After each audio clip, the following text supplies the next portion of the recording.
नमस्कार दोस्तों, मैं राजेश महिवाल स्वागत करता हूं आपका अपने चैनल पर जिसका नाम है सुपर लर्निंग। दोस्तों, इससे पहले मैं कुछ वीडियो बना चुका था।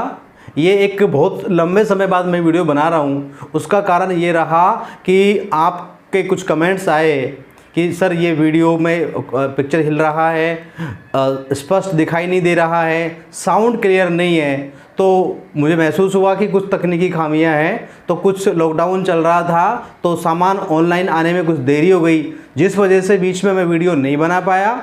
अब मेरे पास पूरा जो इक्विपमेंट्स हैं वो मैंने परचेज कर लिए ऑनलाइन, इसलिए अब आगे से आपको कोई परेशानी नहीं होगी और रेगुलर मैं आपको वीडियो अपलोड करता रहूँगा। तो फ्रेंड्स, आइए स्टार्ट करते हैं आज का अपना टॉपिक जो अधिगम पर चल रहा था। आज हम लोग पढ़ने जा रहे हैं थॉर्नडाइक का सिद्धांत, जो बहुत ही महत्वपूर्ण है। चाहे रीट की परीक्षा हो, सेकेंड ग्रेड की परीक्षा हो, फर्स्ट ग्रेड की परीक्षा हो, चाहे सीटेट की परीक्षा हो या अन्य किसी स्टेट की परीक्षा हो, आप सबके लिए ये वीडियो बहुत ही यूज़फुल होने जा रहा है। बहुत ही इंपॉर्टेंट वीडियो आपके सामने लेके आया हूँ, बहुत ही शॉर्ट वे में। तो आइए स्टार्ट करते हैं आज का वीडियो।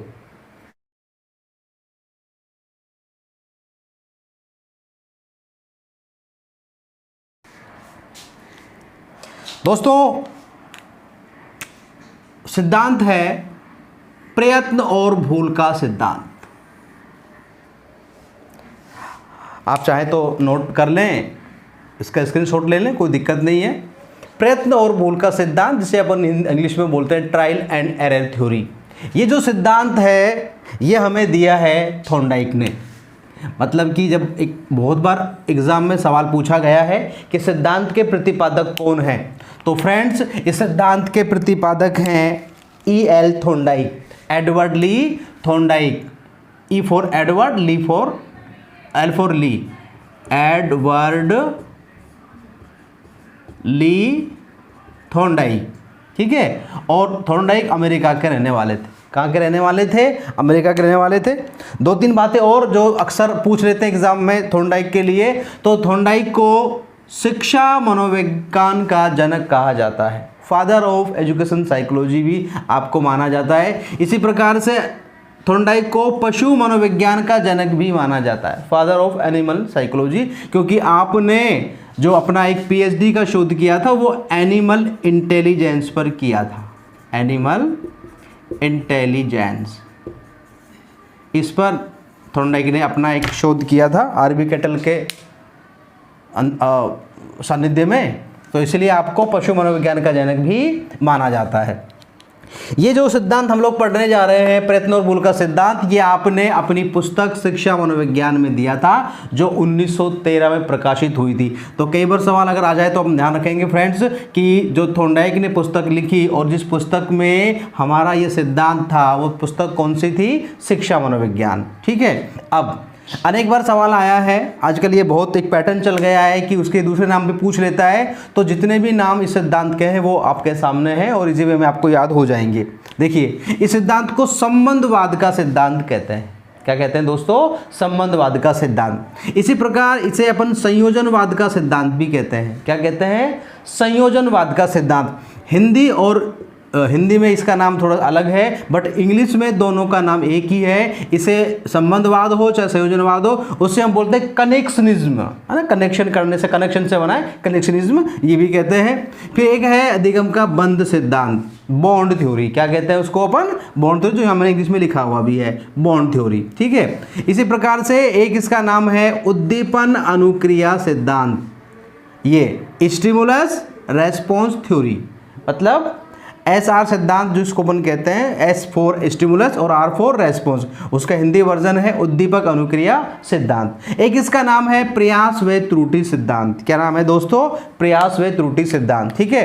तो वापस एक बार देखिए, संबंधवाद का सिद्धांत जिसको कनेक्शनिज्म बोलते हैं, संयोजनवाद का सिद्धांत उसे भी कनेक्शनिज्म बोलते हैं, फिर है अधिगम का बंध सिद्धांत जिसे बॉन्ड थ्योरी बोलते हैं, फिर है उद्दीपन अनुक्रिया सिद्धांत जिसे हम लोग स्टिमुलस रेस्पॉन्स या SR थ्योरी बोलते हैं, और एक है प्रयास व त्रुटि का सिद्धांत। दोस्तों, जब हमने अधिगम पढ़ा और अधिगम की परिभाषाएं पढ़ी थी, उसमें एक परिभाषा थॉर्नडाइक देते हैं। आप कहते हैं सही अनुक्रिया का चयन करना और उसे उद्दीपक से जोड़ना। जोड़ना मतलब संबंध स्थापित करना, ये यहाँ पर थॉर्नडाइक कहना चाहते हैं।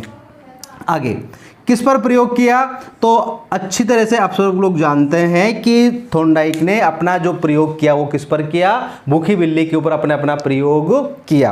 अब बात करते हैं दोस्तों कि एक्चुअल में ये सिद्धांत क्या है, शिक्षा में इसका क्या यूज है, और ये सिद्धांत एक्चुअल में थॉर्नडाइक क्या कहना चाहते हैं सिद्धांत के माध्यम से। तो दोस्तों थॉर्नडाइक कहते हैं कि व्यक्ति प्रयत्न और भूल के द्वारा सीखता है। थॉर्नडाइक कहते हैं कि सीखने के लिए मानसिक क्रियाएं ज़्यादा आवश्यक नहीं होती हैं, बल्कि जो शारीरिक क्रियाएं होती हैं वो ज़्यादा मतलब इसमें ज़रूरी होती हैं। थॉर्नडाइक मानसिक पक्ष के बजाय शारीरिक पक्ष पर अधिक बल देता है। वो कहते हैं प्रत्येक प्रकार की सीखने में व्यक्ति प्रयास और त्रुटि से गुजरता है, प्रयत्न और भूल से गुजरता है। ठीक है, वहाँ बात अपन करते हैं, जब अपन स्कूल की बात करते हैं, बच्चे की सीखने की बात करते हैं, तो सबसे पहले क्या होता है कि किसी भी अधिगमकर्ता के सम्मुख, किसी भी सीखने वाले के सम्मुख एक समस्यात्मक परिस्थिति आती है। क्या आती है दोस्तों, एक समस्यात्मक परिस्थिति आती है, समस्यात्मक परिस्थिति आती है। और ये समस्यात्मक परिस्थिति जो होती है ना दोस्तों, ये नवीन होती है। ये क्या होती है, नवीन होती है। तो थॉर्नडाइक कहते हैं कि जब कभी किसी व्यक्ति के सामने कोई नवीन समस्यात्मक परिस्थिति आती है तो व्यक्ति उनके अनुसार व्यवहार करने का प्रयास करता है, प्रयत्न करता है। क्या करता है, उनके अनुसार व्यवहार करने का प्रयास करता है, या फिर क्या करता है, प्रयत्न करता है।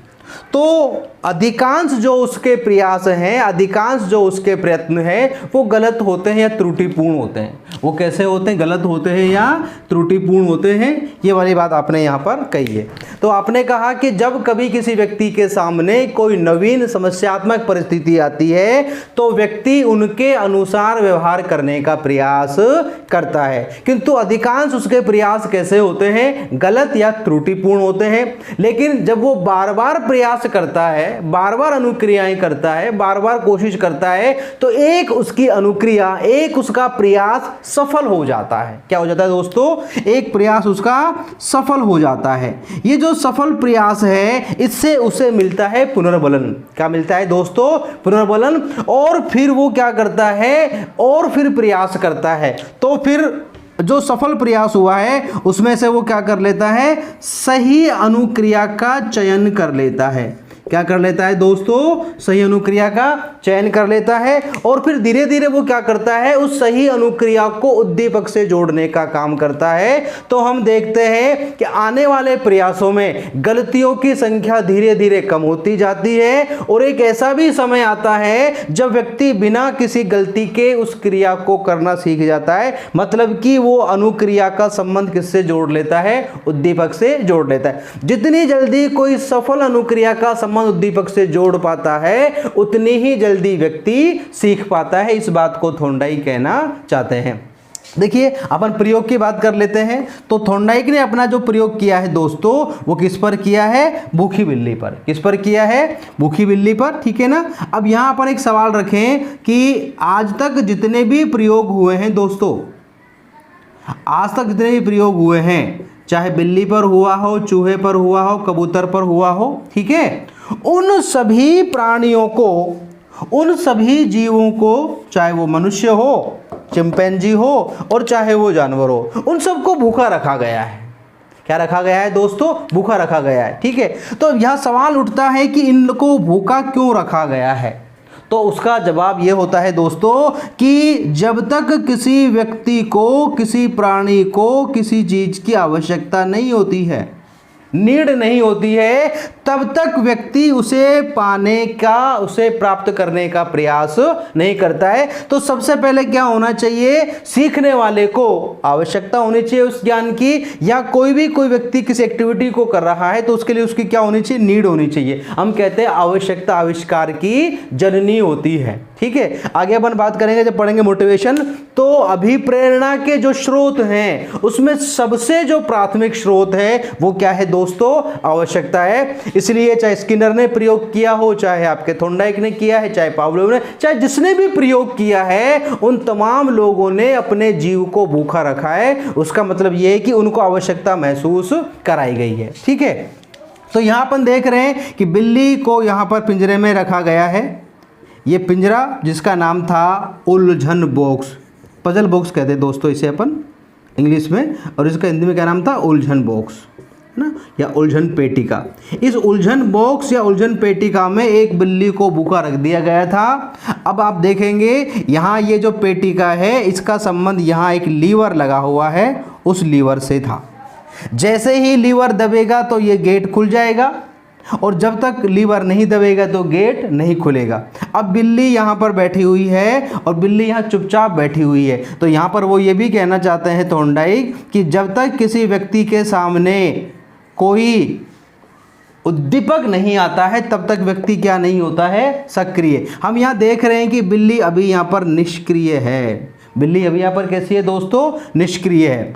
अब इस भूखी बिल्ली के सामने हम क्या करते हैं, हम यहाँ पर मांस के टुकड़े लाते हैं। क्या लाते हैं दोस्तों, मांस के टुकड़े, और वो मांस किसका है, मछली का। किसका मांस है, मछली का।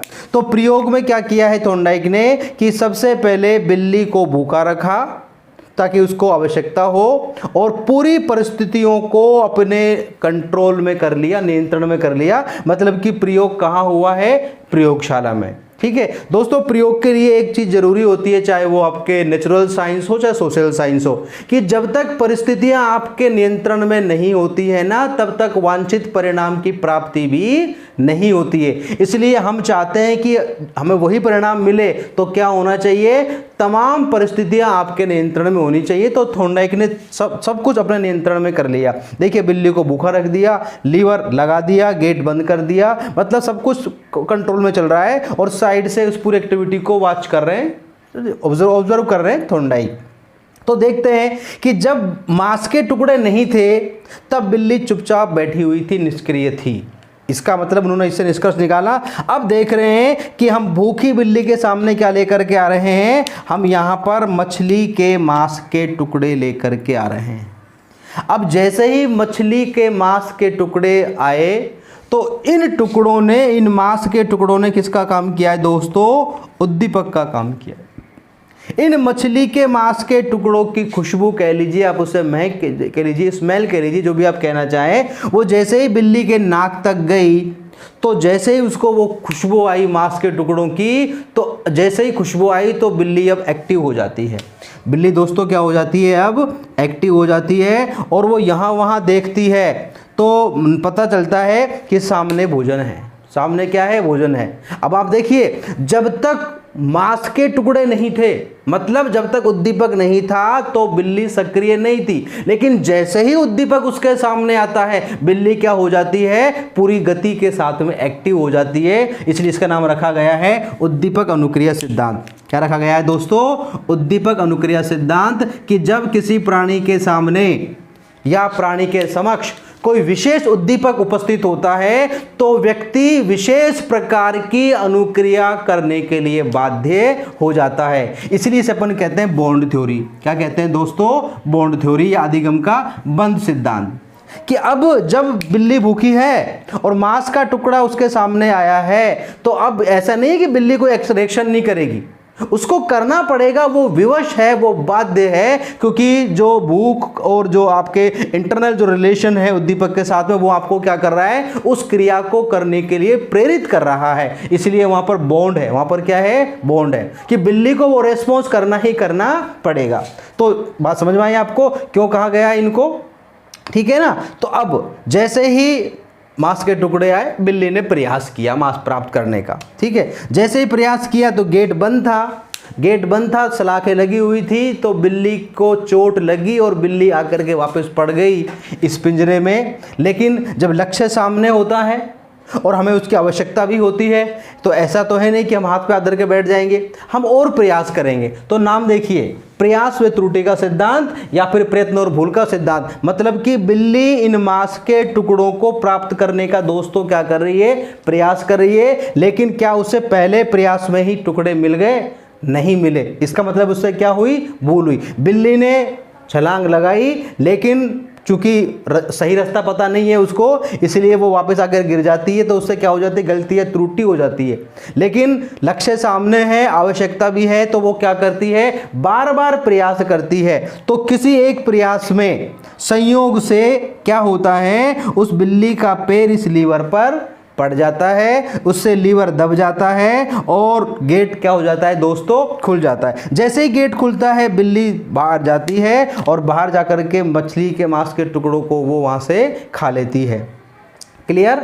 अब वापस में क्या किया गया, बिल्ली को पिंजरे में बंद किया गया और थॉर्नडाइक ने फिर इस प्रयोग को किया, तो देखा गया कि अब जो बिल्ली है वो पहले की भांति सक्रिय नहीं हो रही है। उसका कारण क्या है दोस्तों, तो यहां देखा गया कि अब बिल्ली को भोजन की क्या नहीं है, आवश्यकता नहीं है। तो इससे ये निष्कर्ष निकाला गया कि जब तक आवश्यकता नहीं हो, जब तक वो सीखने के लिए तत्पर या तैयार नहीं हो, तब तक आप उसे कोई भी चीज सिखा नहीं सकते या उसे आप उसको चीजों को ट्रेन नहीं कर सकते। तो फिर वापस क्या किया गया, बिल्ली को भूखा रखा गया, उसके बाद उसे वापस पिंजरे में डाला गया और फिर मांस के टुकड़े उसके सामने लाए गए। तो यह देखा गया कि पहले की भांति ही बिल्ली अब क्या हो जाती है, सक्रिय हो जाती है। इसका मतलब क्या है कि जब आवश्यकता होती है तो व्यक्ति उसकी पूर्ति के लिए क्या करता है, प्रयास करता है, मतलब सीखने की कोशिश करता है।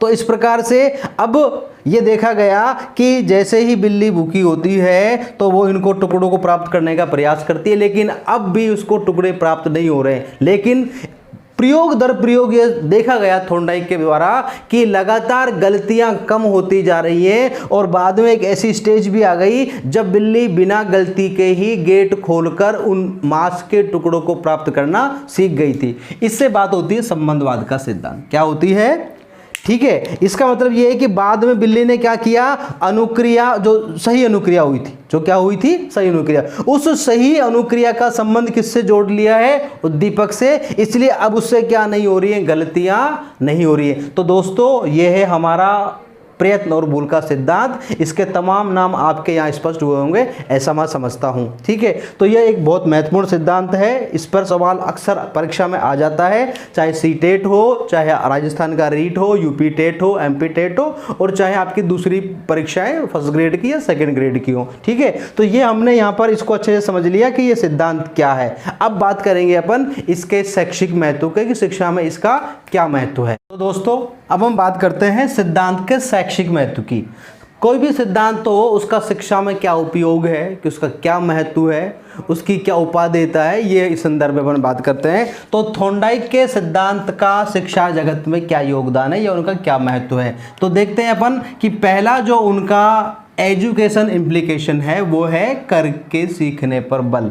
हम देखते हैं उसका नाम ही है प्रयत्न और भूल का सिद्धांत, कि पहले व्यक्ति क्या करता है, प्रयास करता है तो उससे कुछ गलतियां हो जाती है, लेकिन उसको करना है। तो ये सिद्धांत किसकी बात करता है, ये करके सीखने पर बल देता है, ये इसका एक योगदान है। आगे हम लोग बात करते हैं, ये सिद्धांत अभ्यास और पुनरावृत्ति पर बल देता है, कि बार बार हमने देखा बिल्ली ने प्रयास किया, गलतियां हुई, प्रयास किया, लेकिन आखिर वो क्या हो गया कि चीज को करना सीख गई, वो बाहर निकलकर भोजन को प्राप्त करना सीख गई। तो बाद में उसने क्या किया, अभ्यास किया, गलतियों को लगातार उसने क्या किया, कम किया। तो हमने देखा कि ये जो उसने थॉर्नडाइक ने 3 नियम दिए थे, तत्परता का, अभ्यास का और प्रभाव का, वो भी इस सिद्धांत के प्रतिपादन के दौरान ही बनाए थे। तो आपने अभ्यास पर भी क्या दिया है, बल दिया है। अगली बात अपन करते हैं जो सबसे इंपॉर्टेंट है, कि ये जो सिद्धांत है ये गामक कुशलताओं के शिक्षण में बहुत उपयोगी है। दोस्तों क्या है गामक कुशलताएं, इनको अपन कौशलात्मक योग्यताएं भी कह सकते हैं। क्या कह सकते हैं, कौशलात्मक योग्यताएं या कौशलात्मक कुशलताएं जो होती है। क्या होती है कौशलात्मक योग्यताएं, तो इसका मतलब यह है जिनका संबंध हमारे पेशीय तंत्र से होता है। किससे होता है दोस्तों, पेशीय तंत्र से होता है। जो हमारी मांसपेशियां हैं, जो जिसको मोटर स्किल्स बोलते हैं, इस मोटर का मतलब ये क्या होता है, गति संबंधी, क्रिया संबंधी। तो जैसे मान लीजिए साइकिल चलाना है, स्विमिंग करना है, डांस सीखना है, ये तमाम प्रकार की जो क्रियाएं हैं ये अपन इसके माध्यम से सीखते हैं, मतलब इनके लिए ज़्यादा उपयोगी होता है। जैसे अपन बात करते हैं, छोटा बच्चा है उसको अपन लिखना सिखा रहे हैं, तो लिखना जो सीखना है वो भी कैसा है, एक कौशलात्मक है। कोई पेंटर है वो अपना पेंटिंग बना रहा है, तो आप देखिए कि कोई भी चित्रकार पहली बार में ही बहुत अच्छी पेंटिंग नहीं बना देता है।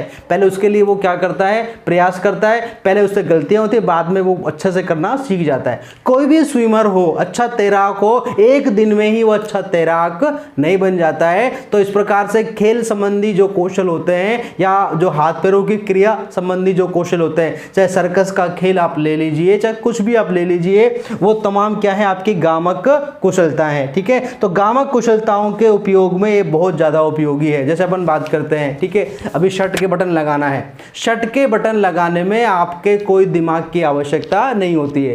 टाई है, हमारी टाई की गांठ बांधना है, ठीक है ना, तो जूते के लेस टाइट करना, पजामे का नाड़ा बांधना, आपके बटन का, शर्ट के बटन लगाना, टाई बांधना, ये तमाम भी किसके अंतर्गत आती है, गामक कुशलताओं के अंतर्गत आती है। इनके लिए भी सिद्धांत उपयोगी माना जाता है। आगे देखिए दोस्तों, ये सिद्धांत शिक्षक व छात्र दोनों को क्या बनाता है, आशावादी बनाता है, पॉजिटिव अप्रोच लेकर के चलता है। क्योंकि अगर बालक को नहीं आ रहा है तो शिक्षक हार नहीं मानता है। शिक्षक को ये पता है कि आज नहीं तो कल और कल नहीं तो परसों ये बालक सीखेगा ही सीखेगा। बालक को भी ये इससे मतलब एक पॉजिटिवनेस मिलती है, बालक भी आशावादी हो जाता है कि भाई धीरे धीरे क्या चीज़ें मुझे सीखने में आ रही है। तो ये सिद्धांत का उपयोग ये है कि शिक्षक और छात्र दोनों को ही ये आशावादी बना देता है। नेक्स्ट अपन बात करते हैं, ये जो सिद्धांत है ये छात्रों को आत्मनिर्भर व आत्मविश्वासी बनाता है। क्योंकि ये किस पर बल देता है, ये करके सीखने पर बल देता है। जब आप किसी काम को खुद करके देख रहे होते हैं तो आपके अंदर एक कॉन्फिडेंस आता है, सेल्फ कॉन्फिडेंस आता है, तो इसके माध्यम से ये वाली बात यहाँ पर होती है, इसका शैक्षिक महत्व है। आगे हम बात करते हैं, ये सिद्धांत पूर्व अनुभवों या गलतियों से जो हमें अनुभव प्राप्त होते हैं, जैसे हम देख रहे हैं कि बिल्ली ने कोशिश की, अब उसको नहीं मिले हैं मांस के टुकड़े, फिर दोबारा कोशिश की, तो जो जो गलतियां उससे हो रही है ना, उनसे जो उनको अनुभव मिले कि मुझे ये करने से चीज़ें नहीं मिल रही हैं, तो मुझे ये नहीं करना है, अगली कोई क्रिया करनी है। ठीक है, तो इस प्रकार से गलतियों से जो अनुभव हो रहे हैं उनसे लाभ उठाने पर भी ये सिद्धांत हमको क्या देता है, बल देता है। हम मान लीजिए कोई एग्जाम दे रहे हैं और हम बार बार फेल हो रहे हैं, बार बार फेल हो रहे हैं, तो ये कहता है कि आप क्यों फेल हो रहे हो, उन पक्षों पर भी हमें थोड़ा ध्यान दे लेना चाहिए, और जो प्रयास जिनकी वजह से हम असफल हो रहे हैं वो प्रयास हमें नहीं करने चाहिए। आगे बात करते हैं, यह सिद्धांत मंदबुद्धि या पिछड़े बालकों के लिए उपयोगी है। क्योंकि बार बार जो कोशिश करेगा, बार बार प्रयास वो कौन करेगा, जो प्रतिभाशाली बालक है, जो इंटेलिजेंट बालक है, जो क्रिएटिव बालक है, वो ऐसा नहीं करता है। लेकिन जो कम बुद्धि के हैं, पिछड़े या मंद बुद्धि के, वो सीखने में प्रयास क्या करते हैं, ज़्यादा गलतियां करते हैं। तो थॉर्नडाइक का ये सिद्धांत जो है वो पिछड़े बालकों या मंद बुद्धि बालकों के लिए विशेष रूप से उपयोगी होता है। दूसरी बात, ये सिद्धांत बड़ी कक्षाओं में ज़्यादा उपयोगी नहीं है। जब हम कॉलेज में पढ़ रहे होते हैं या कोई और बड़ा शोध कर रहे हैं तो वहाँ उपयोगी नहीं है। हाँ, छोटी कक्षाओं में, जो प्राथमिक कक्षाएं हैं 1 से 8 की जो कक्षाएं हैं, वहाँ पर ये सिद्धांत बहुत उपयोगी साबित होता है। जैसे मान लीजिए गणित सिखाना हो अपन को, तो गणित कैसे सिखाएंगे अपन, बच्चे को पहले अपन पहाड़ा दे देंगे, टेबल दे देंगे, उसको याद करेगा, कुछ गलत कुछ सही करेगा, हम उसको एडिशन दे देते हैं, सब्ट्रैक्शन दे देते हैं, जोड़ बाकी गुणा भाग। बच्चा अधिकांश इस सिद्धांत के माध्यम से सीखता है प्राथमिक कक्षाओं में। यहाँ मैं थोड़ा सा ये फोर्स कर रहा हूँ, बल देकर कह रहा हूँ कि उच्च कक्षाओं में नहीं, प्राथमिक या छोटी कक्षाओं में ये गणित शिक्षण के लिए बहुत उपयोगी माना जाता है। आगे अपन बात करते हैं, यह सिद्धांत असफलता से सफलता की ओर बढ़ने पर क्या देता है, बल देता है। यह सिद्धांत कहता है कि आप किसी काम को सीखना चाहते हैं तो आप कोशिश तो कीजिए, हाथ पैर तो हिलाइए। जब तक आप कोशिश ही नहीं करेंगे तो चीजें आपको नहीं आएगी। आप कोशिश करेंगे मतलब क्या होगा, अधिक से अधिक आप असफल हो जाएंगे ना, तो ये क्या कहते हैं, असफल। और हम जानते हैं दोस्तों, असफलता ही सफलता की पहली सीढ़ी होती है, उसी को इन्होंने आधार बनाया है। तो ये असफलता से कहाँ की ओर बढ़ता है, सफलता की ओर। जबकि स्किनर का जो सिद्धांत इसका उल्टा है, वो सफलता से असफलता की ओर चलता है। यह सिद्धांत का जो केंद्रीय बिंदु है, जो केंद्रीय तत्व है, वो है पुनर्बलन या अभिप्रेरणा। तो प्रयत्न और मूल का सिद्धांत जो है उसका केंद्रीय तत्व, केंद्रीय जो बिंदु है वो है पुनर्बलन या अभिप्रेरणा। मतलब कि थॉर्नडाइक अभिप्रेरणा या पुनर्बलन को उसका क्या मानता है, एक सेंटर पॉइंट मानता है, सेंटर एलिमेंट मानता है इस सिद्धांत का। तो दोस्तों ये सिद्धांत हमने अच्छे से कर लिया, आप इसको अच्छे से एक बार रिवाइज करके, जल्दी ही मैं एक टेस्ट सीरीज लेकर के आ रहा हूँ, उसमें कुछ क्वेश्चंस आपको दिए जाएंगे, आप उनको हल करेंगे तो ये बहुत ही उपयोगी आपके लिए साबित होगा, ऐसी मेरी कामनाएं हैं। चलिए बहुत बहुत शुक्रिया। और अगर आप मेरे चैनल पर नए हैं तो दोस्तों प्लीज़ चैनल को सब्सक्राइब करें। अगर वीडियो आपको अच्छा लगा हो तो आप इसको लाइक करें, अपने दोस्तों में शेयर करें, ताकि अधिक से अधिक लोग इस लॉकडाउन में फंसे होने के कारण से घर बैठे मनोविज्ञान की इन कक्षाओं का मतलब उपयोग कर सके, फ़ायदा उठा सके। बहुत बहुत शुक्रिया दोस्तों।